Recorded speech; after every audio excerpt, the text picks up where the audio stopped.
Salve Maria e viva Cristo Rei! Hoje iremos ver se é necessário ter um templo. Hoje na nossa religião cristã é necessário ter um templo ou simplesmente eu posso rezar dentro do meu quarto e está tudo bem, ou como nós vimos em um debate aí, denominação não importa, o que importa é o ponto. Denominação eu discordo. De qual denominação você é? Denominação não importa. Eu sou... Não, denominação não importa. O que importa é o ponto. Vamos ver se isso realmente é verídico. E antes do vídeo começar, galera, eu peço que vocês sigam o canal, dê like, compartilhe, comente, porque muitas pessoas estão assistindo o canal, mas não estão se inscrevendo. Então, eu peço encarecidamente que possa seguir o canal para ajudar no apostolado, para me motivar, para que possamos crescer na defesa da fé e aumentar o nível intelectual, cinematográfico também do canal. Então, vamos para os versículos onde os protestantes atestam em dizer que não precisamos mais de templo, pois o templo é nosso corpo, a igreja somos nós, e não um prédio, algo do tipo. Vamos ver esses argumentos, esses versículos, e ver qual é o contexto real em que foi escrito. O primeiro argumento que eu vejo muitos protestantes gostarem de utilizar é o Evangelho de Mateus, capítulo 18, versículo 20, que vai estar desse jeito. Em verdade, ainda vos digo, se dois de vós estiverem de acordo na terra sobre qualquer coisa que queiram pedir, isso lhes será concedido por meu Pai, que está nos céus. Pois, onde 2 ou 3 estiverem reunidos em meu nome, ali estou eu no meio deles. Pronto. Eles pegam esse versículo aqui e falam, tá vendo? Ó, basta a gente crer em Jesus, basta a gente ter uma fé, a gente está em comunidade, que não precisa necessariamente de um templo. Porque se a gente estiver unidos no nome de Jesus, denominação não importa. Isso é um erro, porque é baseado nesses versículos fora de contexto que os protestantes vão lá e fundam mais uma nova denominação. Aqui perto de casa, aqui na rua de casa, tem duas igrejas, né? Duas comunidades. Uma parede preta e uma mais, vamos dizer assim, mais raiz, né? E, baseado nessas falta de interpretação deles, que eles saem criando esse monte de seita, de aglomerado de seita aí. Veja que nestes versículos está dizendo que se dois de vós estiverem de acordo na terra sobre qualquer coisa e pedir isso, e queiram pedir, isso lhes será concedido por meu Pai que está nos céus. Pois dois ou três estiverem reunidos em meu nome. Ou seja, não é você falar, eu acredito em Jesus. Claro, você tem que ter a fé e tal, mas pedir em nome de Jesus, ainda mais numa igreja,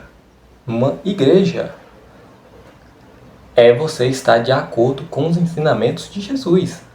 E não pedir qualquer coisa, ensinar qualquer coisa em nome de Jesus. Não é isso. É você estar de acordo com os ensinamentos de Jesus. E claro, nós só vemos isso na Igreja Católica. No Evangelho de São João, capítulo 2, versículo 19 e 21, vai estar dizendo outra coisa que os protestantes gostam de pegar para dizer que não precisamos de templo. Respondeu-lhe Jesus: destruí este santuário e em 3 dias eu o levantarei. Disseram-lhe então os judeus: 46 anos foram precisos para se construir este santuário, e tu o levantarás em 3 dias? Ele, porém, falava do santuário de seu corpo. Pronto. Agora, para os protestantes, o santuário do corpo de Cristo seria equivalente ao meu corpo. Porque a igreja somos nós, não é? Aqui, Cristo o que ele está fazendo? Ele está fazendo um pleno cumprimento daquele templo. O templo de Jerusalém, o templo de Salomão, era um arquétipo, era uma maquete do que seria Cristo. Cristo, ele dá o seu corpo para quê? Para nos livrar do pecado. O que o templo fazia? Dentro de suas limitações da antiga aliança, ele expiava os pecados por meio de sacrifícios, de pombas, de cordeiro, de bode expiatório. Cristo não, Cristo vem fazer um sacrifício definitivo, que é o sacrifício da cruz. Então, neste caso, não precisamos mais de templo de Jerusalém. Se os judeus hoje ir lá e fazer um templo de Jerusalém, como muitos protestantes são hipócritas, que nem eu fiz uma postagem no meu Instagram, que vai estar aqui o arroba dele, muitos protestantes que atacam tanto a nossa igreja, o nosso prédio, a nossa instituição visível, ela que não precisa de templo, mas se os judeus fizessem um templo de Jerusalém, eles com certeza iriam. Porque eles vão no Muro das Lamentações, imaginam um templo. Aqui Jesus está dando a plenitude daquele templo. Ele é o novo templo. Ele é a plenitude dele. Então não precisamos mais ficar matando animais para fazer sacrifícios, porque Cristo já morreu por nós. Ele já fez esse sacrifício. Então é nesse sentido. Não é no sentido de não precisar de um templo para a gente congregar. Não, não é isso. É que o templo de Jerusalém, da forma que os judeus utilizam, não precisamos mais. Isso já foi pago na cruz. Na carta de 1 Coríntios, capítulo 6, versículo 19, vamos ver o que é que vai estar dizendo neste versículo. Ou não sabeis que o vosso corpo é templo do Espírito Santo, que está em vós e que recebestes de Deus, e que, portanto, não pertenceis a vós mesmo? Veja que nesse versículo os protestantes gostam muito de utilizar falando: o templo é o nosso corpo, o Espírito Santo habita no corpo, Deus habita em pessoas e não em templos. Isto é uma meia-verdade. Sim, Deus habita em nós, já não sou eu que vivo, é Cristo que vive em mim, mas tem um porém: a Eucaristia está dentro de uma igreja. Aqui nas igrejas, nas duas matrizes, nas diversas capelas que tem na minha cidade, tem Jesus Cristo, Eucarístico. Então, sim, Deus pode sim habitar em templos. A questão é que neste versículo aqui, o apóstolo Paulo está falando das pessoas que utilizavam o corpo para certos rituais ou para uma vida degenerada. Como, por exemplo, no versículo 12 em diante. Tudo me é permitido, mas nem tudo me convém. Tudo me é permitido, mas não me deixarei escravizar por coisa alguma. Os alimentos são para o ventre, e o ventre para os alimentos. E Deus destruirá aqueles e estes. Mas o corpo não é para a fornicação, e sim para o Senhor, e o Senhor é para o corpo. Ora, Deus que ressuscitou o Senhor, ressuscitará também a nós, pelo seu poder. Ou seja, está falando de um contexto em que pessoas utilizavam seu corpo para a perdição. Existiam muitas sacerdotisas pagãs que utilizavam de luxúria, de fornicação, de prostituição. Para quê? Para fazerem sacrifícios a determinados deuses. A determinados deuses que estes era para quê? Para a gestação, para o amor. Então, muitas sacerdotisas praticavam sexo, praticavam fornicação, utilizando seu corpo. Lógico, isso não é coisa que Deus quer. Por isso que São Paulo utiliza. O corpo é o templo do Espírito Santo.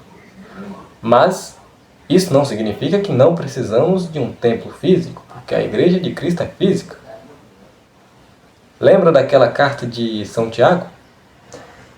A fé sem obras é uma fé morta. Ora, do mesmo modo, como que vai ter uma fé que precisa de obras para ser viva? E essa fé não vai ter algo material para a gente poder ficar lá, para a gente cultuar o Deus. Pois Deus quis fazer um templo de Jerusalém no Antigo Testamento. Por que seria diferente no Novo Testamento? Logo, logo trarei os versículos onde os primeiros cristãos utilizavam, sim, lugares físicos. E na questão do corpo místico de Cristo, lá em 1 Coríntios capítulo 12, versículo 27, vai dizer: Ora, vós sois o corpo de Cristo e sois os seus membros, cada um por sua parte. Ou seja, a gente pertence ao corpo de Cristo. Por isso que nós somos o templo do Espírito Santo, porque estamos, de alguma forma, quando estamos em comunhão com Cristo, com Deus, estamos fazendo parte de seu corpo, ou seja, somos enxertados na videira. E isso também não significa que não precisamos de um templo. Agora vamos para os versículos onde mostra que os cristãos precisam de um lugar físico. Veja que em Atos dos Apóstolos, capítulo 20, versículo 7, vai estar dizendo o seguinte: No primeiro dia da semana, Dominus, dia do Senhor, domingo, estando-nos reunidos para a fração do pão, ou seja, a Eucaristia, Paulo entretinha-se com eles. Estando para partir no dia seguinte, prolongou suas palavras até meia-noite, ou seja, os cristãos já tinham um dia definido, e já tinha lugares definidos para a partilha do pão, ou seja, uma Santa Missa. O que isso significa? Significa que os cristãos precisam de um lugar para serem reunidos para a Santa Eucaristia, para o sacrifício de Cristo de modo sacramental. Então, significa que precisamos necessariamente de um prédio, de uma igreja, sei lá, uma igreja branca, com vitrais e tudo mais, com velas muito lindas, com crucifixos de ouro, uma igreja bem barroca? Não necessariamente. Nós precisamos de uma assembleia e de Cristo Eucarístico e um sacerdote válido para ter uma missa. Beleza, mas isso não abona o templo, pois quando Cristo ele faz a sua missão, ele dá autoridade para que nós possamos fazer de um lugar uma igreja. Então, se eu estou debaixo de uma árvore e nós recebemos essa autoridade, sei lá, de um bispo, sim, pode ir lá fazer a missa, pode fazer uma peregrinação, e eu encontro uma árvore com sombra, se eu for um sacerdote e eu tiver uma assembleia, a Eucaristia, os materiais válidos, ali vai virar um templo. Mas isso é de modo especial, de modo ordinário, é na igreja. Que nem aqui nos apóstolos. Eles iam para as casas porque era o lugar mais adequado no momento para fazerem suas eucaristias. No versículo do capítulo e livro, 1 Coríntios capítulo 16, versículo 19, São Paulo vai dizer: Saúda-vos as igrejas da Ásia, envia-vos efusivas saudações no Senhor, Áquila e Priscila, com a igreja que se reúne na casa deles, ou seja, a igreja que se reúne na casa deles. A igreja é o conjunto de pessoas, a assembleia, que vão para um templo. Que templo seria esse? A casa de Áquila e Priscila. Ou seja, os cristãos poderiam fazer ao ar livre, ou então em outro lugar, mas eles quiseram fazer dentro da casa deles. Por quê? Porque era o que convinha. Era o lugar necessário. Isso não significa que eles não precisariam de um templo. O templo era o que dava para fazer. E era o quê? Nas casas, nas catacumbas, dentro de cavernas, escondidos. Não é à toa que quando a perseguição ao cristianismo acaba, as primeiras grandes catedrais, primeiras grandes igrejas já são construídas. Por quê? Porque o cristão, primitivo, o cristão católico, já tinha essa mentalidade. Os apóstolos já tinham essa mentalidade. Não é à toa que São Paulo escreve a carta aos Coríntios, a carta aos Romanos, a carta aos Gálatas, aos Efésios. Por quê? Porque ali já tinham igrejas, comunidades que viviam pregando o Evangelho. Não de qualquer modo, mas dentro dos templos que ali convinham. Na carta também de 1 Coríntios, só que agora do capítulo 11, versículo 18 ao 20, vai estar dizendo o seguinte: em primeiro lugar, ouço dizer que, quando vos reunis em assembleia, há entre vós divisão, e, em parte, o creio. É preciso que haja até mesmo cisões entre vós, a fim de que se tornem manifestos entre vós aqueles que são comprovados. Quando, pois, vos reunis, o que fazei não é comer a ceia do Senhor. Ou seja, quando vos reunis, a assembleia, só é missa, só é culto para Deus quando estamos reunidos. Reunidos em um só Senhor, em um só nome. Então, precisa necessariamente de um local. Um local é necessário. E esse local será um templo. De novo, era o que convinha para eles. Não adianta você pegar esse texto aqui, que está falando de casas de pessoas, de sei lá, se tivesse escrito em algum versículo aqui falando que era debaixo de uma árvore, você falar que era necessariamente debaixo de uma árvore que deve ser feito culto para Deus, está errado, porque isso é anacronismo. Você tem que levar todo o contexto em consideração. Aqui era momento de perseguição judaica, perseguição pagã, perseguição romana. Então, não havia como criar igrejas.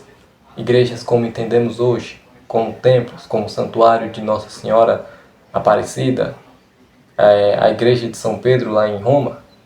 Então, não havia. Não poderia ter por causa do contexto da época. Não adianta, protestante, você pegar e falar, tá vendo aqui? Não existia um templo, uma igreja do jeito que a igreja católica tem hoje. Claro que não. São tempos diferentes. Se fosse assim, se fôssemos pensar como os protestantes pensam, é só, de novo, é uma coisa que eu estou batendo muito lá no meu Instagram, trazendo igrejas que estão em cisma com Roma, para mostrar que elas são mais romanas do que protestantes. Se fosse assim, a igreja síria do Oriente não precisaria de uma igreja, de um templo. A igreja etíope não fazia igrejas na caverna ou até igrejas como as nossas. Igreja ortodoxa não fazia igrejas, templos, santuários. Então, pode sim ter um templo para assembleias ordinárias, que são comuns. Não existe essa de o templo somos nós somente. O templo é todo aquele agrupamento de pessoas em volta de um sacrifício incruento chamado Eucaristia, seguindo uma única fé, um único Senhor. Não existe essa de desigrejado. Isso é antibíblico e diabólico. Então, se houve qualquer dúvida, deixe nos comentários, siga o canal, compartilhe o vídeo, me dê dicas para melhorar. Siga no Instagram, nas outras redes sociais, TikTok, se inscreve no canal e falou!